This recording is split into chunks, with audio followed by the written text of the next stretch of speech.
यत्र नार्यस्तु पूज्यन्ते तत्र वसन्ते देवता।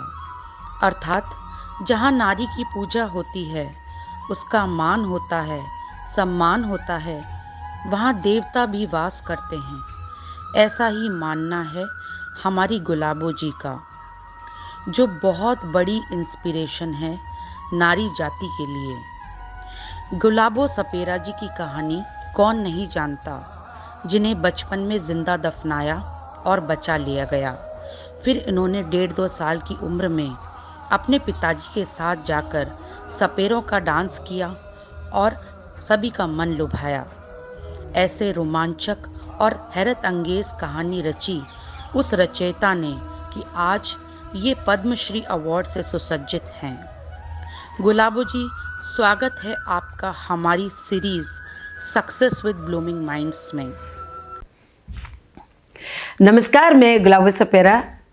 मैं अपने जन्म की कहानी आपको बताती हूँ कि मैं किस तरीके से जन्मी और किस समाज से हूँ। समाज का मैंने जिक्र किया कि हम लोग घुमतू समाज के हैं और कालबिलिया जिसको बोलते हैं और जोगी बोलते हैं, सपेरा बोलते हैं, उस समाज में हम गुरु कनिपानाथ जी के शिष्य हैं। और हमारे एक रिवाज बनाया हुआ था कि जंगल में रहते हैं तो बेटियों को ज़िंदा नहीं रखना है, क्योंकि बेटी अगर ज़िंदा रहती है और बेटी की शादी करना, उनका कपड़े लत्ते, उनकी देखभाल करना, क्योंकि एक अगर कलंक लग जाता है कोई बेटी के साथ में कुछ भी, तो वो 7 पीढ़ी का कलंक लगता है। 7 पीढ़ी तक वो बात होती है कि तेरी बेटी के साथ में ये हुआ था, तेरी पोती के साथ, तेरी मतलब जो भी भतीजी के साथ। तो वो इस कलंक से डर के मारे और लेन देन के डर के मारे, और बेटी को दुख हो जाता है आगे जाके, इसके लिए हमारे समाज में बेटी को जिंदा ही गाड़ दिया करते थे। तो ये हमारा सदियों से रिवाज बना हुआ आ रहा था। कोई कोई एक बेटी को रख लेते कि ठीक है 1 या 2 अगर वो रखना चाहे तो, पर कोई लोग होते गरीब लोग वो नहीं रखते थे। तो मेरे पापा चामुंडा के पुजारी थे और वो मेरे पापा कहे कि नहीं, मैं किसी बेटी को नहीं मार सकता, क्योंकि जिस माता की पूजा करता हूँ मैं उनको नहीं मारूंगा। तो मेरे पापा अलग रहते थे और बस। तो शाम की 7 बजे मेरा जन्म हुआ, क्योंकि मेरे से पहले 3 बहनें थी और 3 भाई थे। तो मेरे पापा अलग रहते थे, समाज मानते नहीं थे कि नहीं ये समाज गलत रिवाज कर रखा है और मैं इस रिवाज का फॉलो नहीं कर सकता। तो इस तरीके से मेरा जन्म हुआ शाम की 7 बजे धनतेरस को। और जन्मते ही समाज की औरतें जिसने मुझे जन्माया, उन्होंने ले जाके मुझे जंगल में खड्डा खोद के और ज़मीन में गाड़ दिया। जब मेरी माँ को पता चला कि लड़का हुआ या लड़की, तो दाई बाई ने कहा कि बोले जो भी हुआ था वो ख़त्म हो गया। बोले ख़त्म कैसे हो गया, वो तो अभी रो रहा था बच्चा। कि बोले लड़की हुई थी, हमने ज़मीन में गाड़ दिया उसको। तो मेरी मौसी को मेरी माँ ने कहा कि कहाँ कौन सी जगह उसको दफनाया, मुझे बताओ, मैं जाके लेके आती हूँ उसको।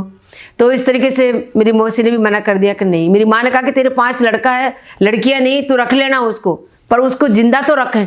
मेरी मौसी ने कहा कि मर गई होगी, अभी 4-5 घंटे हो गए उसको, 2-3 घंटे तो हो ही गए, मर गई होगी। मेरी माँ कहा कि नहीं। माँ का विश्वास है, मेरा दिल कहता है, मेरी आत्मा कहती है कि मेरा बच्चा कहीं नहीं ख़त्म हुआ और मेरी बेटी जिंदा मिलेगी मुझे। आप मुझे वो जगह बता दो बहन जहाँ से अपन लेके आए। दोनों बहनें चली गई और वहाँ से मेरे को जब ज़मीन से खोद के निकाला, क्योंकि हमारे गाड़ने से पहले, मिट्टी डालने से पहले घास फूस डालते हैं और उसके ऊपर फिर वो कोई मिट्टी डालते हैं। तो मैं ज़िंदा मिली और मेरी माँ को बहुत ही खुश हुई कि देख बहन, मेरा विश्वास और मेरी आत्मा जीती और मेरी बेटी मुझे ज़िंदा मिली। तो मैं माँ के लिए भी एक मैसेज देना चाहती हूँ कि माँ चाहे तो कुछ नहीं, क्या नहीं कर सकती, सब कुछ कर सकती है। जैसे मेरी माँ ने किया कि एक ज़मीन में गड़ी हुई बेटी को वो वापस धरती माता के पेट से वापस जिंदा लेके आ गई। तो क्या आप अपनी बेटियों को, पेट में रहने वाली बेटी को जिंदा नहीं रख सकती? आपके पेट में रहता बच्चा आपका कलेजे का टुकड़ा होता है, आप कैसे कन्या भ्रूण हत्या कर सकती हैं? तो एक माँ के हाथ में होता है और बाप के हाथ में होता है कि वो माता और पिता ये सोच ले कि जो भी आ रहा है वो हिंदुस्तानी नागरिक आ रहा है, उसका वेलकम करना, चाहे बेटा चाहे बेटी हो। तो ये प्रोग्राम ही नहीं चले कन्या भ्रूण हत्या वाला। तो मैं माता पिता को यही कहना चाहूँगी कि जैसे मेरे माता पिता ने मेरी हेल्प की, पापा ने मेरी मदद की, मैं 165 कंट्री गई ना, आज मेरा इतना बड़ा नाम, माँ ने मेरे को जिंदा रखा, जो मैं आज आपके सामने, और बेटी के नाम पे आज मिसालों में। तो मेरी बेटी को भी मैंने पढ़ाया लिखाया, मेरे बच्चों को हम लोग जंगल के लोग हैं, पढ़ाया लिखाया उनको। तो जब मेरे को जिंदा रखा तो समाज वाले लोगों ने कहा कि बोले ये तो मुर्दा लड़की है, आप क्यों लेके आए इसको, और ये तो बोले समाज से खिलाफ है। तो काफ़ी बातें हुई, काफ़ी मतलब समाज से बाहर करने की बातें हुई, लड़ाई झगड़े हुए। मेरे पापा ने कहा कि मेरी बेटी स्पेशल है, 5 घंटे गढ़ने के बाद में भी मेरी बेटी जिंदा मिली मुझे। तो इस तरीके से मेरे पापा मेरे को साथ रखते थे 6 महीने के बाद, क्योंकि बच्चा बाहर निकलने लग जाता माँ की गोद में से 6, 7, 8 महीने के बाद।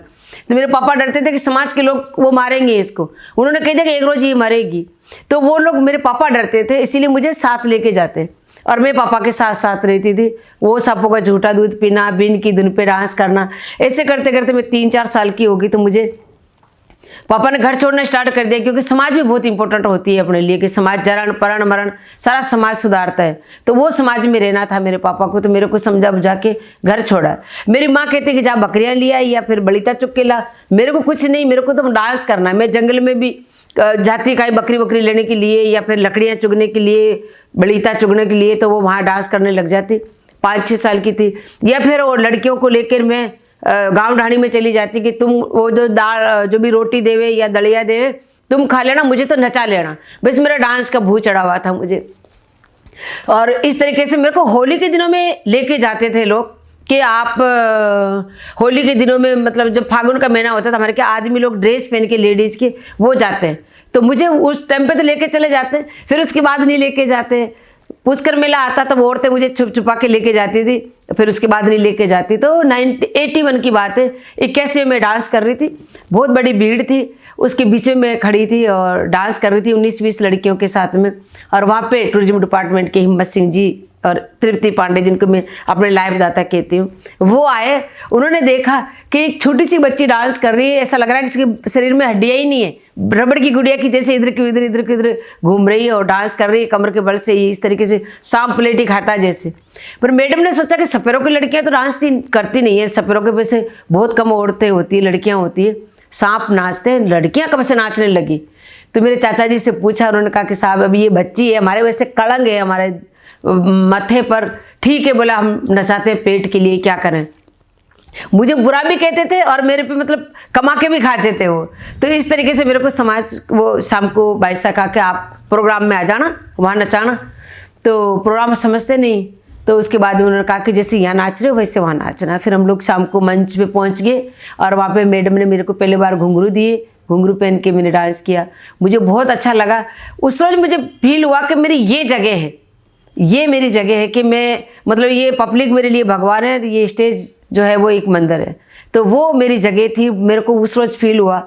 और जैसे वो जो सामने बैठे थे लोग, वो तालियां बजा रहे थे, NRI लोग थे और बाहर के लोग भी थे। तो मैंने कहा यार जब रोड पे नाचती हूँ या गांव डाणी में तो पैसे फेंकते हैं 1-2, ये लोग तो ताली बजा के भगा रहे हैं, मतलब इनको अच्छा नहीं लगा। पर मैं तो घूंघट में नाच रही थी मस्त हो कि इतनी अच्छी लाइट है, इतना अच्छा मंच, इतनी बढ़िया जगह। तो मैंने डांस किया, बहुत अच्छा लगा उनको। नीचे उतरने के बाद मैडम ने पूछा कैसे लगा तेरे को, मिट्टी में डांस कर रही थी उसमें इसमें। मैंने कहा मैम मेरे को अच्छा लगा, लेकिन वो जो सामने लोग बैठे वो तो भगा रहे थे मुझे ताली बजा के। बोले भगा नहीं रहे थे, तेरे को सम्मान दे रहे थे, पागल लोग पैसे फेंकते हैं लेकिन ये लोग ताली बजा के और तेरी वाहवाही कर रहे थे। मैंने कहा अच्छा। दूसरे रोज बुलाया तो मेरे को मेरे समाज की औरतों ने कहा कि तेरे को तो मैडम ने पास कर लिया, बहुत प्यार करती है, वो तो तेरे को लेके चली जाएगी और तेरे को मान सम्मान दे रही है, तेरे को ज़्यादा पैसे देगी, तो हम नहीं लेके जाएंगे। मैडम मुझे छोड़ के चली गई और उसके बाद वो खुद गए, मैडम ने उनको वापस भगा दिया।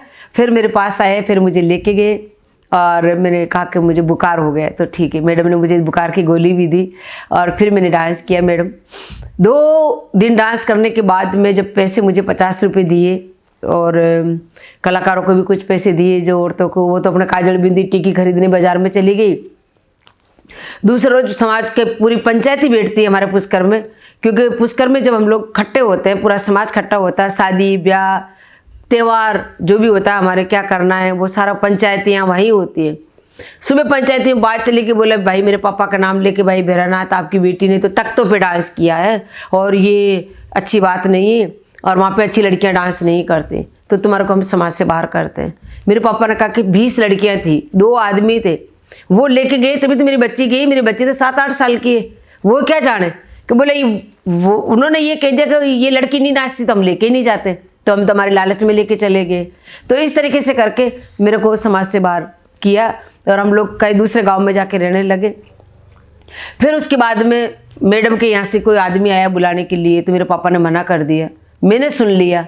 मैं मेरे भाई के साथ में रात को हम लोग 1 बजे उठ के और बस पकड़ के वहाँ से और जयपुर आ गए और बस मेरा सफ़र स्टार्ट हो गया। ये 91 की बात है। और फिर मैं भाई के साथ यहाँ, भाई रिक्शा चला के 1-2 रुपये लेके आता था। हमारे समाज के डेरे पड़े थे पीतल फैक्ट्री पे, वहाँ आके हम लोग रहे 2-3 दिन। यहाँ पे हम लोग रहे पास में, उनके पास में रोटी बना के खाते थे। फिर ढूंढते ढूंढते भाई साहब का हमने वो घर भी ढूंढा और टूरिज्म डिपार्टमेंट भी ढूंढा और वहाँ जाके हम लोग मिले। और वहाँ पे इलारुण जी, रमा पांडे जी, तृप्ति पांडे जी, ये सब बहनें, और उन्होंने मुझे बहुत आशीर्वाद दिया। और काके बोले गुलाबो, बोले तृप्ति तो वो टीबों में एक फूल खिलता है, वो फूल और एक हीरा उठा के लेके आई हो तुम, देखना ये लड़की बहुत आगे जाएगी। तो जब यहाँ आई तो राजमाता से मिली। राजमाता ने कहा कि ये बहुत आगे जाएगी।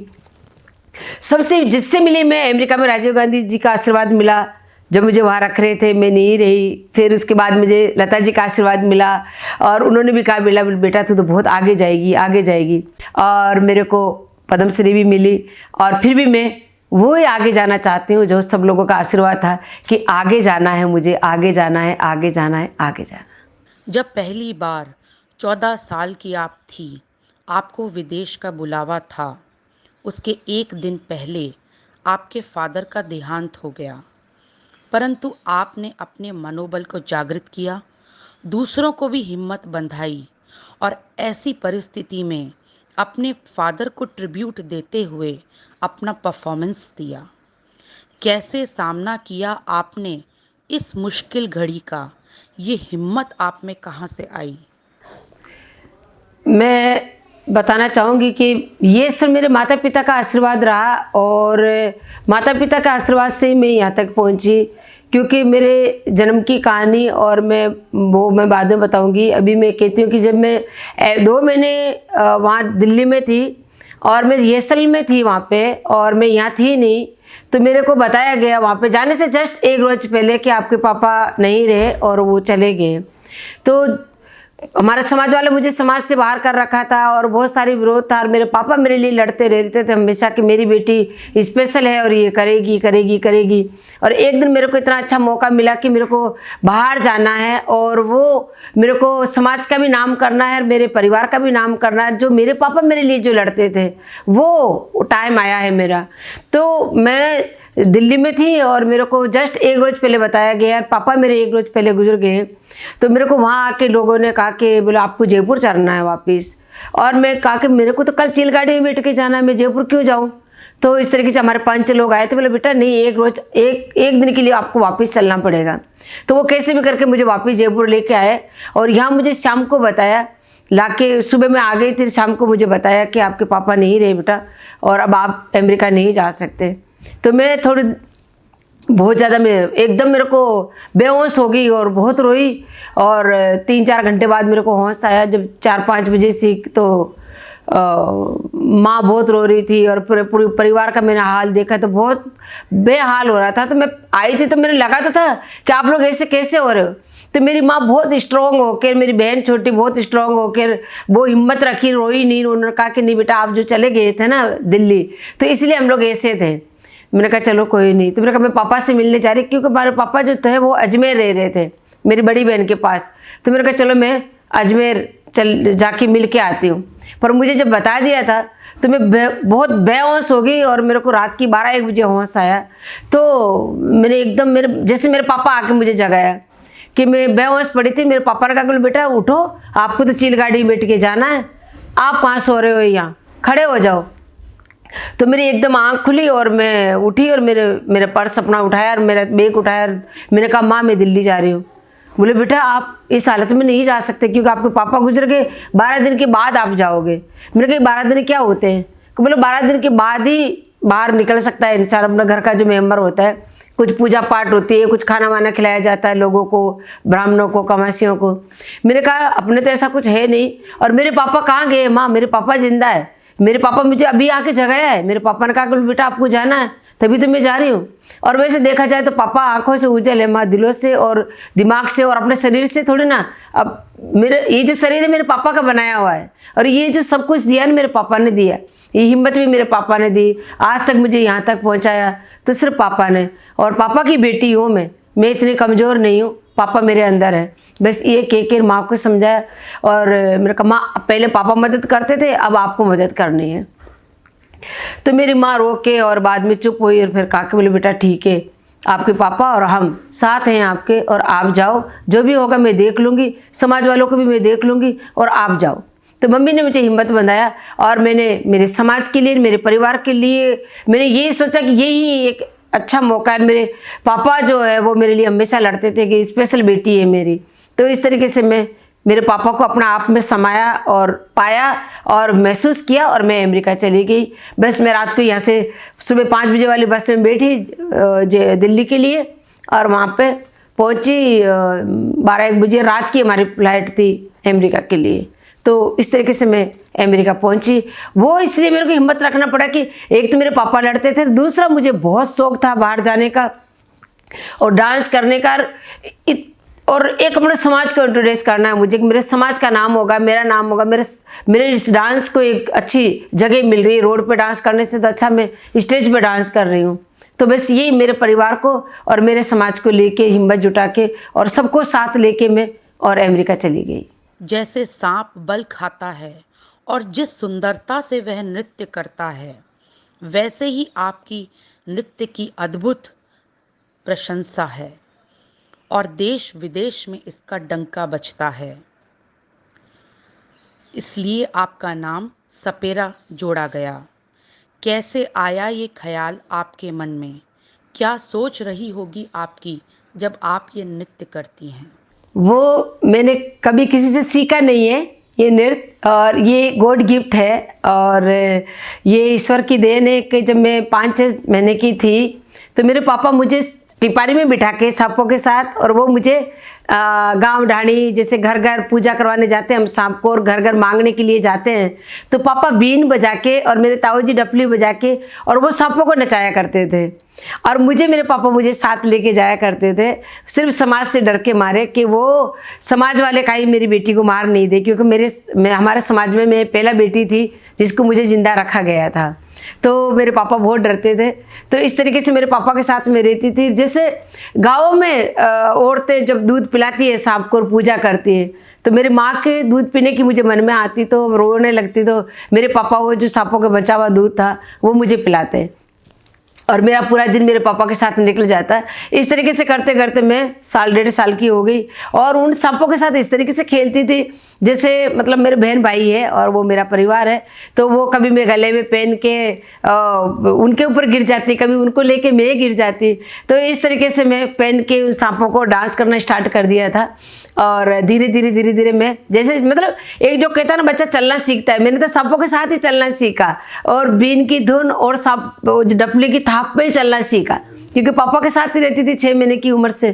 तो सुबह से शाम, जैसे सुबह लेके जाते पापा और शाम को लेके आते, तो पापा की लाडली थी, टिपारी में बिठा के सांपों के ऊपर लेके चले जाते। और इस तरीके से मैं तो वो बीन की धुन और वो डपली मेरे अभी भी दिल और दिमाग में छाई हुई है। और उन सांपों को देख देख के और मुझे उन्हीं से प्रेरणा मिली और मैंने डांस करना स्टार्ट किया।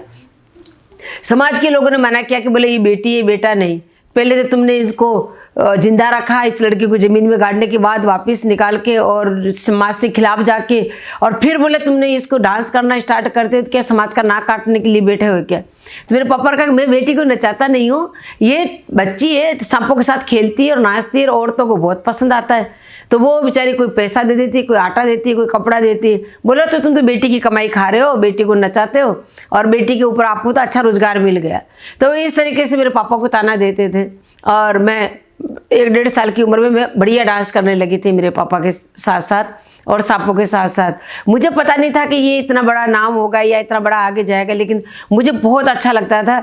और जब मेरे को डांस के लिए डांस नहीं करवाते तो मुझे ताव बुखार हो जाता, ये मेरी हालत होती थी। तो इसी तरीके से मैं एक बार पापा ने घर छोड़ दिया कि चलो ठीक है समाज वाले कहते हैं, तो पापा ने घर छोड़ा और मैं बीमार हो गई बहुत ज़्यादा, और डॉक्टरों ने कहा कि अब ये लड़की ख़त्म हो चुकी है। तो इस तरीके से पापा कहीं डॉक्टर के लेके गए, बाबा के लेके गए और मेरी जान बचाई। तो मैं मतलब मेरा जो जन्म का नाम जो है वो धनवंती है, और जब मेरी सांसें चली गई तब मेरे को पीर बाबा के वहाँ ले जाके सुलाया अजमेर में। तो 1 घंटे बाद में गुलाब का फूल आया और मेरे हाथ पांव चलने लगे और मौलाना साहब ने कहा कि चलो ये बेटी तुम्हारी जिंदा होगी, ले जाओ। मेरे पापा ने कहा कि हाँ जिंदा तो हो गई, पर ये धनवंती जो जिसको लेके आया था वो धनवंती है, अब मैं जिसको लेके जा रहा हूँ वो गुलाब है, क्योंकि बाबा के यहाँ से गुलाब आया और उसके बाद इसका प्राण आया। तो मेरा नाम गुलाब भी जब निकला। और बस यही कि मेरे पापा बस यही कहते थे कि ये लड़की 5 घंटे ज़मीन में गड़ी रही, ये नहीं ख़त्म हुई तो इतनी सी बीमारी से नहीं मर सकती। तो मेरे पापा का विश्वास, इतना विश्वास था कि बस मेरे को पापा एकदम स्पेशल एकदम समझते थे। और बस वो पापा का विश्वास, पापा का प्यार और वो सांपों से प्रेरणा, वो बीन की धुन और वही रफली की थाप दिलों और दिमाग में, उन्हीं से मुझे प्रेरणा मिली और उन्हीं से मैंने ये डांस सीखा और उन्हीं से मैं आगे निकली। बिग बॉस की आप फेमस सेलिब्रिटी डांसर कंटेस्टेंट रही हैं। आप कुछ अच्छे अनुभव हमारे दर्शकों के साथ शेयर करें। जब मेरे पास फ़ोन आया था तब मैं डेनमार्क में थी। पहले मेरे साहब के पास फ़ोन आया कि बोला हमें गुलाबों को इनवाइट करना है इस बार बिग बॉस के लिए। तो मेरे साहब ने कहा कि साहब हम तो जानते नहीं हैं और टीवी में देखते ज़रूर है, बहुत अच्छा शो आता है, लेकिन वो तो वही डिसाइड करेगी। तो मैं डेनमार्क थी और साहब ने डेनमार्क के इंटरनेशनल नंबर दिए, उन्होंने वहाँ से बात हुई और पहले मैंने मना कर दिया कि नहीं मैं तो फोक डांसर हूँ, मैं पढ़ी लिखी नहीं हूँ और मुझे तो कुछ भी नहीं आता, मैं वहाँ क्या करूँगी जाके। तो बच्चों ने सुन लिया कि कोई बिग बॉस से फ़ोन आया है। तो मेरे बच्चों ने कहा कि बोले माँ कहाँ से आया था फ़ोन? मैंने कहा कोई बॉम्बे से है, वो बिग बॉस से बुलाना चाहते हैं। मैंने कहा वहाँ मैं क्या करूँगी? बोले आपने क्या? मैंने कहा मैंने मना कर दिया। तो मेरे बच्चों ने कहा कि नहीं माँ मना नहीं करना है, आपको जाना है। तो बोले दोबारा फ़ोन आया तो हमसे बात करवा देना। दोबारा उनका फ़ोन आया तो मेरे बच्चों को मैंने दे दिया और मेरी बेटी और बेटों ने कहा कि नहीं साहब हम तैयार करते हैं माँ को और वो ज़रूर आएगी। तो मेरे बच्चों ने कहा कि बोले माँ देखो दोबारा फ़ोन आएगा, उससे पहले आपको तैयार होना है। मैंने कहा क्यों? बोले पता है राजस्थान से पहला सेलिब्रिटी हो जो आप जाओगे, पहला जो आपको राजस्थान का नाम नहीं करना है क्या? आपके देश का नाम करते हो ना आप, तो आपको तो अपना डांस का वहाँ पे डांस भी करोगे, डांस फेमस होगा, नाम फेमस होगा और राजस्थान का नाम होगा सबसे बड़ा। तो राजस्थान के लिए तो जाओगे? मैंने कहा राजस्थान के लिए तो जाऊँगी क्या, मेरे देश के लिए तो मैं कहीं पे भी जा सकती हूँ, मैं हिंदुस्तान के लिए पूरा वर्ल्ड में घूम सकती हूँ, तो ये राजस्थान के लिए तो मैं बिग बॉस में तो जा ही सकती हूँ। तो इस तरीके से मैंने हिम्मत जुटाया और मैंने कही दिया कि मुझे खाना बनाना नहीं आता है और नहीं मैं पढ़ी लिखी भी नहीं हूँ। तो उन्होंने कहा कि नहीं कुछ भी नहीं, आप जाओ और आपको अच्छा लगेगा। तो मैं वहाँ गई, मुझे बहुत अच्छा लगा क्योंकि हम लोग 13 लड़कियाँ थी और एक शक्ति कपूर साहब थे हमारे साथ में। तो बहुत अच्छा लगा मुझे, बड़े बड़े लोगों से मिलने का मौका मिला और उनके साथ रहने का मौका मिला। और मैं राजस्थान से हूँ और मैं एकदम देहाती, एकदम मैं मतलब जो कहते हैं ना आदिवासी लोग, इस तरीके से हम लोग शहर में कभी आते ही नहीं थे। पहले हमें अलाउ भी नहीं था, गाँव डाणी में पास में रहना अलाउ नहीं था क्योंकि हम लोग कुएं का पानी हमें पीना अलाउ नहीं था कि तुम लोग इस कुएं को बीट दोगे या गंदा कर दोगे, तो हमें ऊपर से पानी पिलाया जाता था। तो मैं उस समाज की बेटी जो जंगल में रहती, मैं शहर में आई, शहर से मैं एकदम मेरे को अमेरिका गई, फिर बिग बॉस का मुझे चांस मिला, अच्छे लोगों के जो टीवी में देखते हैं, फिल्म में देखते हैं, उनके साथ रहने का मौका मिल रहा। तो मुझे बहुत अच्छा लगा और उन लोगों के साथ रह के भी बहुत अच्छा लगा। सब लोगों ने बहुत प्यार से रखा मुझे, बिग बॉस ने भी बहुत प्यार से रखा और सब लोगों ने बहुत मेरे को मान सम्मान दिया और आगे बढ़ाया। बस यही था कि उसके अंदर मतलब जो होता है वो अपने अपने जीत के लिए जाते हैं। मैं मेरे राजस्थान के लिए गई थी, मुझे लड़ाई झगड़ा करना नहीं था। मैं माँ हूँ, मेरे 5 बच्चे हैं और मुझे जब खाने की ड्यूटी दी थी तभी मैं जैसे राजस्थान में तो बहुत तेज़ मिर्ची डालते हैं, तो थोड़ी सी तेज़ मिर्ची भी हो जाती तो मैं दही डाल देती थी। तो इस तरीके से मैं लड़ाई झगड़ा नहीं करना चाहती थी उनसे किसी से भी, क्योंकि मुझे अच्छे विचार और अच्छे लोग चाहिए थे और वो अच्छे लोग थे। लड़ाई झगड़ा करके क्या करना था अपने को। तो मेरे को बहुत अच्छा लगा। और सबसे बड़ी बात हुई मैं पर्दे में डांस करती हूँ हमेशा घूंघट में। बिग बॉस में जाने के बाद पता है आपको 3 साल का बच्चा भी पहचान लेता, ये तो गुलाबो है। जो सीजन 5 में थी और संजय दत्त जी और वो सलमान जी के साथ थी और बिग बॉस में थी। तो ये मेरे लिए बहुत अच्छा हुआ कि मुझे फेस टू फेस पहचानने लगे। और दूसरा मुझे बहुत अच्छा लगा कि मेरा अपना कालबेलिया डांस भी किया वहाँ पे, मेरी खुद की जो जर्नी वो भी मैंने उन सबको बताया, सब लोगों के साथ में मैं रही, तो मुझे बहुत अच्छा लगा। और कुछ हमारे प्रोग्राम का जो है पता है आपको, प्रोग्राम का जो जैसे मतलब डबल रेट हो गया हमारा, तो बहुत फ़ायदे होते हैं। एक आदमी कहीं अपना काम करता है और जाता है तो, और नाम तो हुआ ही है, और नाम तो जानते ही हैं लोग, बिग बॉस गुलाबो, तो बहुत अच्छा लगा मुझे। कालबेलिया या सपेरा डांस का फ्यूचर आप कैसे और कहाँ देखती हैं? अभी मैं इस कालबेलिया डांस को और इसको ज़िंदा रखने के लिए मैं एक पुष्कर में स्कूल बना रही हूँ, मेरा अपना खुद का कालबेलिया स्कूल जो है, गुलाबो सपेरा संगीत संस्थान के नाम से मैं स्कूल बना रही हूँ। क्योंकि ये जो डांस है वो एक, मैं चाहती हूँ कि हर एक घराना बना हुआ है, जैसे भरतनाट्यम है, क्लासिकल का, कथक का, सब चीज़ का, तो कथकली है, तो मैं चाहती हूँ कि मेरे भी एक घराना बने कालबेलिया और सपेरा डांस का, और गुलाबो घराना के नाम से सब लोग जाना जाए। तो मेरा गुलाबो संगीत संस्थान के नाम से एक मैं संस्था बना रखी है, और वो मैं पुष्कर में अपना स्कूल बना रही हूँ। और वो अभी मतलब कोरोना नहीं होता तो वो स्टार्ट भी हो जाता, क्योंकि अभी कोरोना की वजह से थोड़ा रुक गया और उसमें थोड़ी सी फिनिशिंग बाकी है। बाकी सोचती हूँ मार्च तक मैं उसको स्टार्ट कर दूँ। तो इसको मैं बस उस स्कूल के जरिए खाली कालबेलिया डांस को जिंदा नहीं रखना, मेरे पूरे कालबेलिया समाज को, मेरे सपेरा समाज की परंपरा, उसको मेरे को जिंदा रखना है कि हम लोग कैसे रहते थे और किस तरीके से क्या खाते थे, क्या बजाते थे, क्या करते थे, हैंडीक्राफ्ट का काम क्या होता था हमारा, ब्याह शादी में हम लोग क्या लेते देते थे।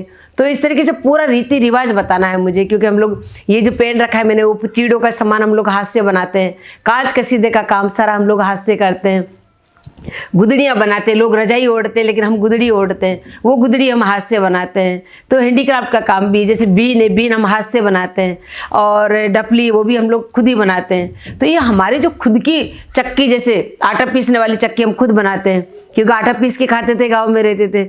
और सिला लोडी है, तो छाबड़ियाँ हैं, तो वो मतलब हमारा जो 4 समाज के नाम से हम लोगों को जाना जाता है। कि जैसे जो बाड़मेर के पास में रहते हैं उनको जालोल के जोगी बोलते हैं, वो छाबड़ी बनाते हैं। यहाँ कोटा के झालावाड़ के पास में रहते हैं उनको घटेड़ा बोलते हैं, वो घटिया बनाते हैं।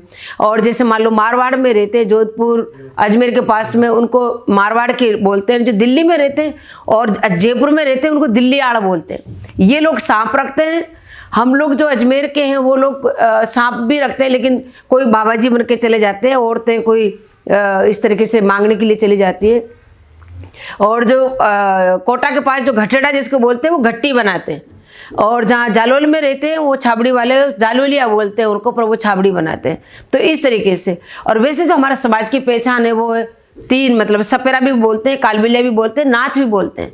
नाथ हम इसलिए बोलते हैं कि हम लोग गुरु कनिपा नाथ जी के शिष्य हैं, जो 9 नाथ, गुरु गोरखनाथ, मच्छंद्रनाथ, पार्श्वनाथ, ये 9 नाथ हैं, और ये शंकर भगवान जी के शिष्य हैं। तो उनमें से छोटे छोटे जो नाथ है वो हमारे कनिपा नाथ है, और वो हमारे गुरु जी हैं। तो शंकर भगवान ने वरदान दिया था कि तुम जंगल में रहोगे, सांपों को पकड़ोगे, सांपों का जहर निकालोगे, उन्हीं के साथ खेलोगे, उन्हीं के साथ में आप अपना पेट गुजारा करोगे। तो इस तरीके से हम लोग उस पंथ में हैं, और उसी पर हमारे ये गुरु जी ने वरदान दिया कि हम लोग बाहर रहे।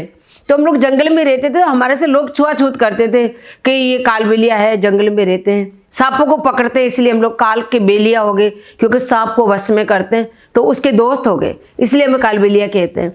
जात जो असली वो हमारी जोगी है, सांपों को रखते हैं इसलिए हमें सपेरा कहते हैं, क्योंकि हम लोग सांप नचाते हैं। और जोगी हम लोग, इसे ओरिजिनल जो जात है हमारी जोगी है, क्योंकि हम लोग गुरु कनिपा नाथ जी के शिष्य हैं और हम नाथ पंथ में हैं, तो हम नाथ हैं। तो बस मैंने ये सोचा कि ये जो हमारी परंपरा जो है, और गुरु कनिपा नाथ जी का जो हमारे पे वरदान और जो आशीर्वाद मिला हुआ है, वो कहीं लुप्त नहीं हो जाए और वो ख़त्म नहीं हो जाए। हमारे जैसे सांप काट लेते तो उसका झाड़ा देते हैं हम लोग, उसका झाड़ा अलग होता है, बिच्छू का झाड़ा अलग होता है, हर एक जानवर का झाड़ा अलग होता है। और सांपों का जहर निकाल कर हम पता है क्या करते हैं, उनका काजल बनाते हैं और वो हम आँखों में निकालते हैं। और बाकी जो जहर होता है ना, उनको हम ज़मीन में गाड़ देते हैं कि जानवर के हाथ नहीं चढ़े। तो इस तरीके से बुखार हो जाता है उसकी दवाई होती है, धंधासा जैसे मोती जरा हो गया उसकी एक दवाई होती है, धंधासा वो जंगल में होती है। तो अलग अलग चीज़ की, अलग अलग बीमारी की, ताव की, बुखार की, नमूनिया की, पीलिया की, जो भी बीमारी होती है और आँखों का, सब चीज़ की बीमारी की दवाई है हमारे पास में, वो हम लोग हाथ से ही बनाते हैं।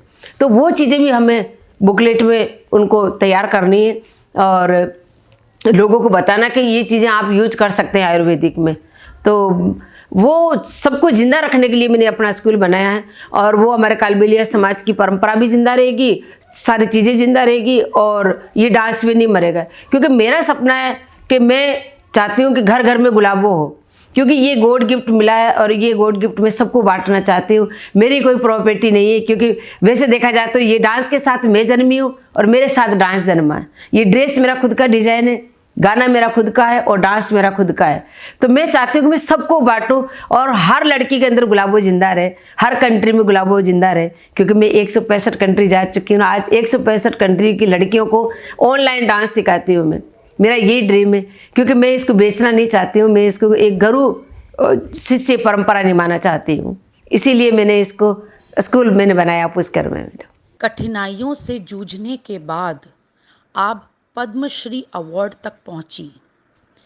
ये सफ़र करना जाहिर सी बात है आपके लिए आसान नहीं था। कैसे मनोबल जुटा पाई आप इस सफ़र के दौरान और क्या किया आपने? मैं जब मेरे पास में फ़ोन आया था 26 जनवरी को सुबह, 25 जनवरी को सुबह, और 8 बजे सुबह सो रही थी मैं और मोबाइल पे फ़ोन आया था किसी सरदार जी का और उन्होंने कहा कि बोलो गुलाबो। मैंने कहा हाँ सर। गुलाबो ही बोल रही हो? मैंने कहा हाँ। बोलो खुशखबरी सुनाए हम आपको? मैंने कहा मेरी सुबह सुबह 8 बज रही है। मैंने कहा सुनाइए सर। कि बोला आपको पता है आपको पद्मश्री के लिए नॉमिनेट किया गया है और आपको पद्मश्री मिल रही है।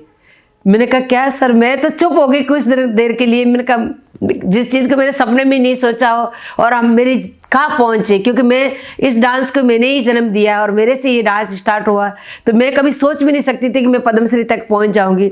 लेकिन मुझे इतना विश्वास था कि जैसे मेरे अभी हमारे जयपुर जवाहर कला केंद्र सर्किल पे मेरे खुद के स्टैचू बने हुए हैं डांस के, वो मैंने जीते जी देखा और मेरा डांस मैंने सब लोगों के अंदर देखा कि कोई फेस्टिवल में अगर ये डांस नहीं होता तो फेस्टिवल आधा अधूरा होता है।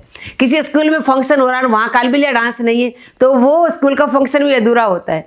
तो इतनी उम्मीद तो थी कि ये कहीं ना कहीं अपनी जगह बना लिए, लेकिन पद्मश्री तक मैंने तो कभी सोचा भी नहीं था। लेकिन माता रानी की कृपा और भारत सरकार की बहुत मैं आभारी हूँ कि मुझे इस चीज़ पद्मश्री के लिए मुझे नॉमिनेट किया और मुझे मिला। थोड़ी देर के लिए मैं चुप हो गई, उसके बाद मैं बहुत ज़ोर से एकदम मैं बैठी होगी। मैंने कहा सर क्या कह रहे हैं आप? बोले मैं कह रहा हूँ कि आपको पद्मश्री मिल रही है। मैं बहुत खुश हुई, उनको बहुत धन्यवाद दिया और ऊपर वाले के बहुत शुक्रिया अदा किया। और मैंने कहा अभी ये खुशखबरी किसको सुनाऊँ? मेरी बेटी है, क्योंकि सब कहते हैं कि माँ बेटी की गुरु होती है, लेकिन मेरी जो गुरु है वो मेरी बेटी है। तो मैं बेटी गुरु उनको बोलती हूँ, क्योंकि मेरी बेटी को मैंने MGD स्कूल से पढ़ाया और वो जो मेरे ड्रीम बाकी था वो मैंने सारा पूरा मेरी बेटी ने किया। उन्होंने मेरा क्लासिकल सीखना था मुझे कथक, वो मेरी बेटी ने पूरा कथक करके मुझे बताया और वो मतलब आज कथक डांसर भी है। मेरा ड्रीम था पढ़ने का, मेरी बेटी ने इंग्लिश में किया, पूरी पढ़ाई की और वो पढ़ाई का सपना भी पूरा किया। और वो राजस्थानी फिल्मों की हीरोइन भी है। तो अरविंद जी और अपने नीलू मैम की फिल्म प्रोडक्शन में वो अपने पक्की हीरोगिरी और राजू राठौड़ उसने फिल्म की। मुझे मेरा बहुत ध्यान रखती है मेरी बेटी। मेरे एक बेटी, मेरे 5 बच्चे, मेरे 3 बेटियां और 2 बेटे, 5 बच्चे मुझे बहुत अच्छे रखते हैं। मेरा साहब भी मुझे बहुत अच्छे रखते हैं। जब भी तुम्हें आज अपने वैसे की वैसी हूँ देख लो।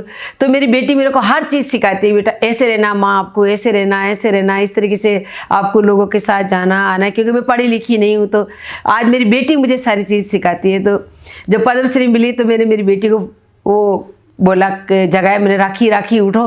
बोले क्या हुआ? मैंने कहा पता है वो पद्मश्री मिल रही है मुझे। बोलो पद्मश्री? बेटी होगी? बोले माँ अपने तो कहीं अप्लाई नहीं किया। मैंने कहा बेटा अप्लाई करने से नहीं मिलती, सारी चीज़ें मेहनत करने से मिलती है।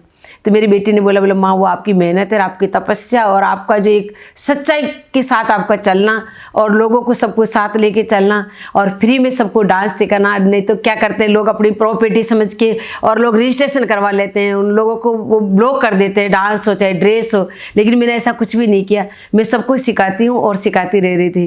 तो मेरी बेटी बहुत खुश हुई, बोले माँ ये आपकी मेहनत का फल है। तो बस माँ बेटी ने सब खुशी जो है वो एक दूसरे में सेलिब्रेट किए और उसके बाद में बच्चे जग गए और सब परिवार और सब मिलके। और जब मैं पद्मश्री लेके आई तो मेरा बेटा बेटियां सब लोग, मेरा परिवार, मेरा अड़ोसी पड़ोसी सब लोगों ने बहुत सम्मान किया। मेरे समाज के लोगों ने भी बहुत मुझे सम्मान किया और अभी तक मुझे सम्मान कर रहे हैं। तो मैं बहुत आभारी हूँ भारत सरकार की कि मुझे मेरे जीते जी और मेरे को मतलब अभी मैं काम कर रही हूँ, डांस करते करते मुझे पद्मश्री मिली है। कोई लोग तो अपनी मेहनत करते करते बेचारे गड़ जाते हैं, वो पलंग पे बैठ जाते हैं या चेयर पे बैठते हैं तब उनकी सुनवाई होती है। लेकिन मेरी तो ऊपर वाले की कृपा से चलते फिरते और मैं डांस करते करते मुझे ये भारत सरकार ने सम्मान दिया और मेरी जिम्मेदारी बनती है। भारत सरकार ने मुझे मतलब मैं पहले कदम चल तो रही थी लेकिन मुझे एक कदम बढ़ने का और मौका दिया और वो मैं एक कदम और आगे बढ़ी हूँ। और मैं इस पद्मश्री को बहुत कहते ना कि 4 चांद लगा दे, तो मैं कोशिश करूँगी इसकी 4 चांद लगाऊंगी, इसको और आगे बढ़ाऊंगी और इसको आगे से आगे इस नाम को लेके जाऊंगी और बस घर घर में गुलाब पैदा हो जाए, यही मेरा ड्रीम है। मैं बहुत भाग्यशाली हूँ कि मेरे को इतने अच्छे बच्चे मिले, इतने अच्छे पति मिले और इतना अच्छा मुझे देश मिला। और मैं बहुत अपना आप में भाग्यशाली हूँ और मैं बहुत गर्व करती हूँ कि मैं भारत की बेटी हूँ। मैं ब्लूम टीम को और आस्था शर्मा जी आपको मैं बहुत बहुत धन्यवाद देती हूँ और आपकी पूरी टीम को मैं दिल से धन्यवाद देती हूँ। और मैं बहुत खुश हूँ कि मतलब आप पहला है जो क्वेश्चन बना के लेके आए हैं, बाकी तो ठीक है चालू कर देते हैं, छोड़ देते हैं कि चलो गुलाबो आप अपना सफ़र बताएं और मैं अपना सफ़र बताती हूँ। और कई लोग हैं जो पूछते भी हैं मुझे, लेकिन आपने जो इतने अच्छे अच्छे क्वेश्चन निकाल के और पूछा मुझे तो मैं बहुत खुश हूँ। मुझे बहुत अच्छा लगा आप लोगों के साथ मिलके और जुड़ के। और मैं तो ईश्वर से यही दुआ करती हूँ कि इस तरीके से आप शिक्षित लोगों को ढूंढें और जो लुप्त हो गए लोग जो गांव डानी में बैठे हैं और बहुत अच्छे वो कलाकार हैं लेकिन वो उनको प्लेटफॉर्म नहीं मिल रहा है या फिर उनको मीडिया नहीं मिल रही है, तो प्लीज़ वहाँ तक पहुँचे और उनको भी ढूंढ के लेके आए और आपके चैनल तक लेके आए, उनको भी एक अच्छा प्लेटफॉर्म दे। बस मेरी यही दुआ है और यही आशीर्वाद है और इसी तरीके से अपन जुड़ के आगे भी काम करें।